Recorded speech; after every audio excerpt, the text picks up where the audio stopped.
Sir नमस्कार। नमस्कार sir. Sir क्या नाम है आपका? शत्रुघ्न तेवतिया।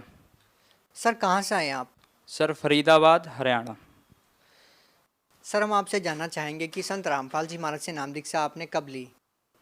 सर मैंने नाम दीक्षा ली थी 2013 जनवरी 31 तारीख को। संत रामपाल जी महाराज से नाम दीक्षा लेने से पहले क्या आप कोई भक्ति करते थे?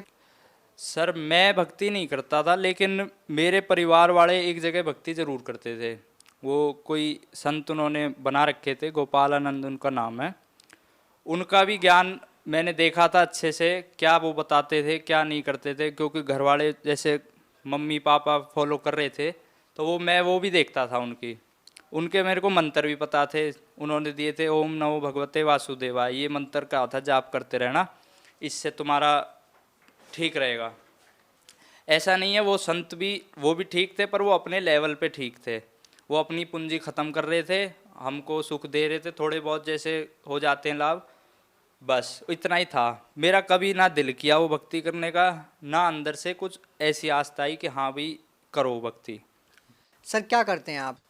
सर मैं अभी एमबीए कर रहा हूँ एमईटी यूनिवर्सिटी से नोएडा, और अपना बिजनेस साथ साथ चलाता हूँ हेल्थ का। सर आप एक शिक्षित व्यक्ति हैं, एजुकेटेड हैं। सर हम आपसे पूछना चाहेंगे कि जिस तरह से एक माहौल बना हुआ है धर्मगुरुओं के बारे में, एक ऐसे समय में आपने एक ऐसे संत को गुरु बनाया है जिनके ऊपर बहुत सारे आरोप लगे हैं और आज वो जेल में हैं, संत रामपाल जी महाराज। सर उनके बारे में आप क्या कहना चाहेंगे सबसे पहले? सर बिल्कुल ठीक बात है, उन पे आरोप लगे हैं, इसमें कोई दो राय नहीं है।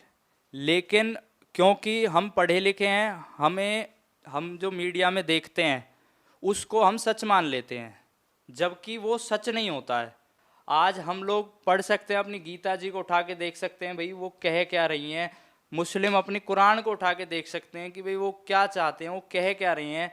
ऐसे ही हम जब ये चीज़ें अपनी देखेंगे तो हमें पता चलेगा भी असली संत है कौन।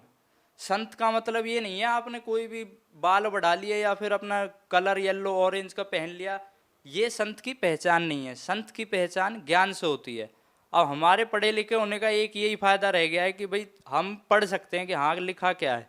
सर यहाँ पे एक पर्सन ये उठता है कि वो पहली बात तो भगवान के अस्तित्व को मानने से ही गुरेज करती है, क्योंकि उन्हें नहीं लगता कि किसी संत के आशीर्वाद देने से बीमारियाँ ठीक हो जाती है। उन्हें नहीं लगता कि किसी संत के आशीर्वाद देने से नशा छूट जाता है। सर इस बारे में क्या कहना चाहेंगे? आप संत रामपाल जी महाराज के अनुयायी है और संत रामपाल जी महाराज के अनुयायी ये दावा करते रहे हैं कि संत रामपाल जी महाराज के आशीर्वाद से भयानक बीमारी ठीक हो जाती है। सर इसका एक बहुत छोटा सा और अच्छा जवाब है कि हमको लाभ लेने का तरीका नहीं पता। हमारे को जो जिस तरीके से, अब जैसे जो भी काम करते हो आप, अब इंजीनियरिंग लगा लो, कॉमर्स लगा लो, कुछ भी है, उसका एक सिस्टम होता है। उस सिस्टम से चलोगे तो आपको वो चीज़ मिल जाएगी। अब जैसे भगवान से लाभ लेने के जो तरीके बताए हैं, हम वो फॉलो ही नहीं कर रहे।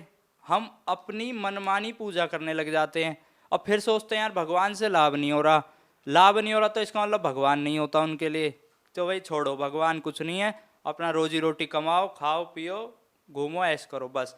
इन्होंने इतना ही लगा लिया है, जबकि इससे बिल्कुल डिफरेंट है सिचुएशन।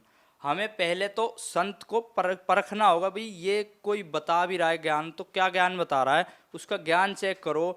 अब मैं जैसे संत रामपाल जी के लिए बताऊंगा, वो हर धर्म गुरु और जितने धर्म हैं इनके बारे में खुले में नेशनल टीवी पे आके सबूत के साथ बताते हैं कि भाई देखो इनका ज्ञान गलत है।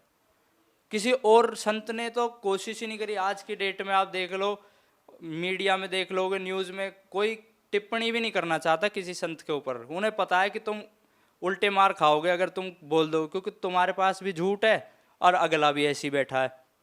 इसीलिए हमको पहले वो लाभ लेने का तरीका ढूंढना है कि आखिर वो तरीका क्या है। अब वो वेदों में और गीता जी में क्लियरली बता रखा है, ये मंत्र हैं, ये संत से जाप लो, और ये संत की पहचान भी बता रखी है। तो हमको वहीं जाना चाहिए, वो ही करना चाहिए। वो करेंगे तो आज लाखों लोगों को लाभ हो रहा है। किसी के सिर्फ एक आशीर्वाद देते हैं परमात्मा गुरु जी, तो संत रामपाल जी के उस आशीर्वाद से ही कैंसर ठीक हो जाते हैं। ऐसे कितनों से मैं भी मिलवा सकता हूँ, मेरे साथ भी ऐसे कई लाभ हुए हैं। सर आपसे जानना चाहेंगे कि संत रामपाल जी महाराज से नाम दीक्षा लेने के बाद आपको क्या लाभ मिले हैं? सर मेरे को सबसे पहले तो ये लाभ हुआ है कि अपने अंदर की शांति मिली है ये भक्ति करने से। दूसरी चीज़, मैं कई ऐसे विकारों से अलग हो गया हूँ। मैं कोई नशा नहीं करता था कभी से, ना मैंने कभी कोई अंडा ये सब खाया, मांस वगैरह। लेकिन मैं जिस ग्रुप में बैठता था वहाँ सारे लड़के ये ज़रूर करते थे। अब मैं मजबूरन, मेरा कहीं ना कहीं ये सहयोग ज़रूर बन जाता था कि ला के देना पड़ जाता था, बस इससे ज़्यादा मेरा कोई ऐसा सहयोग नहीं था। परमात्मा की दया ऐसी हुई मेरे ऊपर, वो सारे लोग भी अलग हो गए और मेरे को इतनी शांति मिली वहाँ से अलग होने से, उन लड़कों से। अब मेरे को बीड़ी तक की जो स्मेल भी आ जाती है ना, तो भी मैं उस आदमी को भगा देता हूँ, भाई तू यहाँ से चले जा, मेरे से नहीं झिलेगा ये। और मैं दोस्ती भी ख़त्म कर देता हूँ यार, जो आदमी गलत काम नहीं जोड़ सकता वो दोस्ती क्या निभाएगा। मैं उनसे भी अलग हो जाता हूँ बिल्कुल। मेरे को फिर दूसरे लाभ ये हुए, मेरे पढ़ाई में बहुत लाभ हुए। मैं क्योंकि एक ऐसी फैमिली से हूँ, ऐसे परिवार से हूँ, किसान टाइप से हूँ, मेरे को पढ़ाई लिखाई में कभी से इंटरेस्ट नहीं था पढ़ने में, ना मैं पढ़ता था इतना, ठीक है थोड़ा बहुत हो गया, 50-60% आगे बहुत था अपना।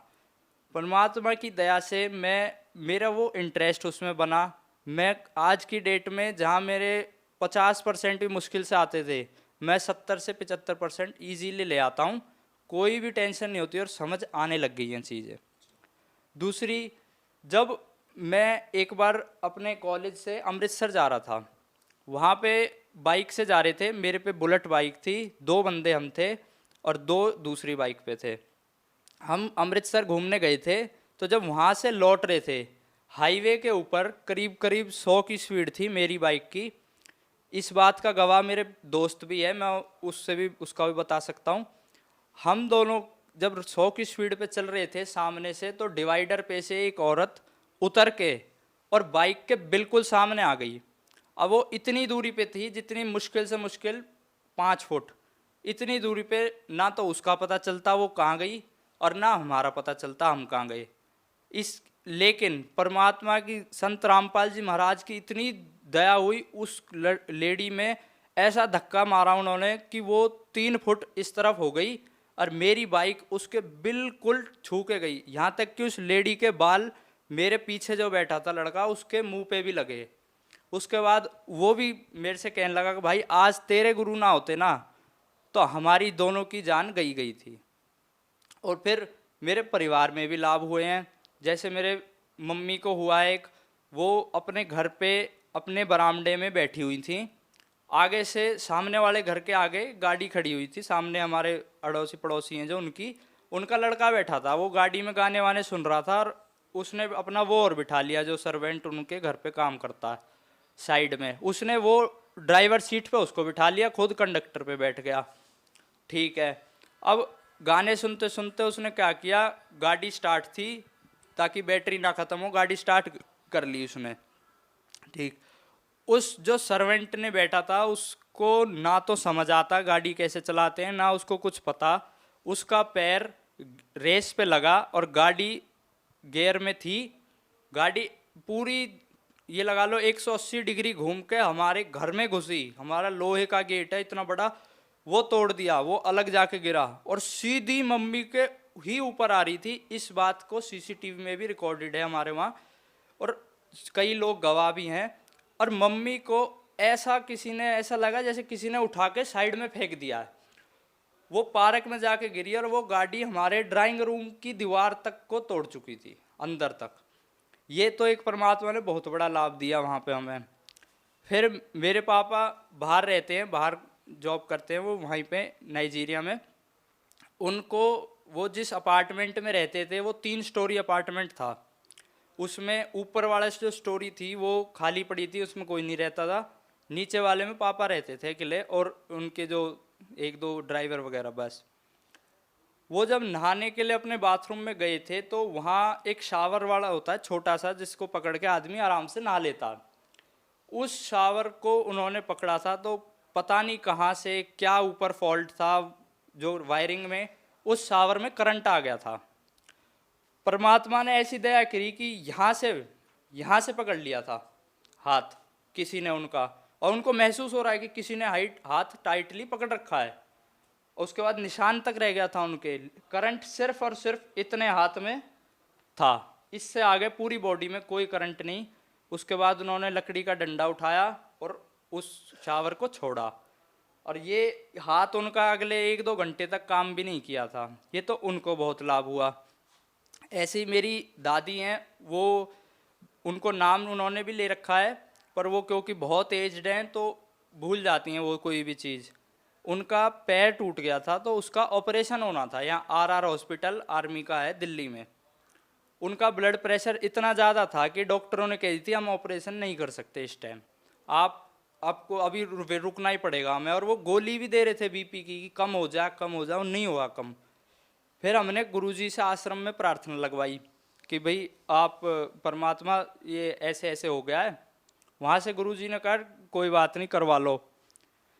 उसी टाइम ये लगा लो उनका बीपी भी नॉर्मल आ गया और ऑपरेशन भी सक्सेसफुल हो गया। ये तो भगत जी मेरे को वैसे लाभ हुए। फाइनेंशियली इतने लाभ हुए हैं कि मतलब कोई कमी नहीं छोड़ी थी, परमात्मा ने पूरा दिखा दिया कि तुम्हें कहाँ तक मैं पहुँचा सकता हूँ। एक मतलब 1-2 लाख रुपए की कहीं इनकम किसी की हो रही है और उसकी सीधा 10 लाख तक पहुँचा देना, ये परमात्मा के सिवा कोई नहीं कर सकता। उसके बाद हमें वो लाभ हुआ है। फिर हमारे घर में आपस में झगड़े ख़त्म हुए हैं, कई आपस में बिल्कुल प्यार से रहने लगे हैं। और लोग भी हैं जो आके देखते हैं, हाँ भाई तुम्हारा तो यार नियम ऐसे हैं, तुम कैसे कर लेते हो, तुम्हारा तो ले नहीं सकते दे नहीं सकते। फिर उन्हें समझाते भी हैं, वो भी समझते हैं हाँ भाई बात तो तुम्हारी लॉजिकल तो ठीक है कि हाँ ऐसे नहीं करना चाहिए। पर यही है वो क्योंकि अभी मीडिया और इन्होंने ऐसा दिखा रखा है कि वो भी मानने में उनको टाइम लग रहा है। सर, आप उन युवा लोगों को क्या कहना चाहेंगे जो लोग कहीं ना कहीं मीडिया की खबरों से विचलित होकर के संत रामपाल जी महाराज को समझने में देरी कर रहे हैं, कहीं ना कहीं भूल कर रहे हैं वो उनको समझने में? आपकी बातों से लगता है कि आप सही कह रहे हैं। आप उन लोगों को क्या संदेश देना चाहेंगे, कैसे उनको समझाएंगे? जी, मेरे खुद के कई ऐसे दोस्त हैं जो मेरी ही उम्र के हैं, और इस बात पे मेरे से काफ़ी बार उनकी चर्चा भी हुई है कि भाई ये आखिर शत्रुघ्न तू इतना समझदार लड़का है, तू इनको क्यों मानता है। फिर मैं उनको समझाने बैठता हूँ, भाई देखो तुम, वो कहते हैं यार ये भक्ति वक्ति तू अभी क्यों कर रहा है, बुढ़ापे में कर लियो। मैंने के बुढ़ापे में चलने जोगे नहीं रहोगे तुम, भक्ति तो बहुत दूर की बात, ऐसी दुर्गति होगी अपने घर के बूढ़े देख लो। फिर वो कहते हैं यार कह तो सही रहा पर अभी हमें ना काम धाम और इनमें लगे रहने दे। मैं उनको खूब समझाता हूँ, मैंने कि यार तुम एक बार ज्ञान समझो, सत्संग देखो, 10 दिन 15 दिन सत्संग एक बार देख के देखो, ना अच्छा लगे मत देखना भाई, कम से कम कोशिश तो दो, ट्राई तो दो। ऐसा संत जिसको 3 साल हो गए उनको जेल धाम में भेज रखा है, और उसके बाद भी 7-7 चैनलों पे 7-7 घंटे सत्संग चल रहा है दिन में, ये चमत्कार नहीं तो क्या है। और फिर 3 साल के बाद अब भी वो 3 केस में बरी हो चुके हैं, जिस उसके बाद अब कब तक वेट करोगे, जब वो बरी तो होने ही होने हैं, बाइज्जत बरी होंगे वो हर केस में, और 1 आध साल की बात है, इससे ज़्यादा नहीं चलेगा। पर जब तक का तुम्हारा तो नुकसान हो गया, तुम क्या पता तुम्हारी ज़िंदगी आगे है नहीं है, घर से बाहर निकलो एक्सीडेंट हो जाए, कोई बीमारी ऐसी लग जाए तुम खड़े भी ना हो पाओ पैर पे, क्या तब जाओगे उनके पास? वो गारंटी ले रहे हैं कि वो सुख भी देंगे, मोक्ष भी कराएंगे और सारी बीमारियों से बचाएंगे। इससे ज़्यादा और क्या चाहिए किसी को।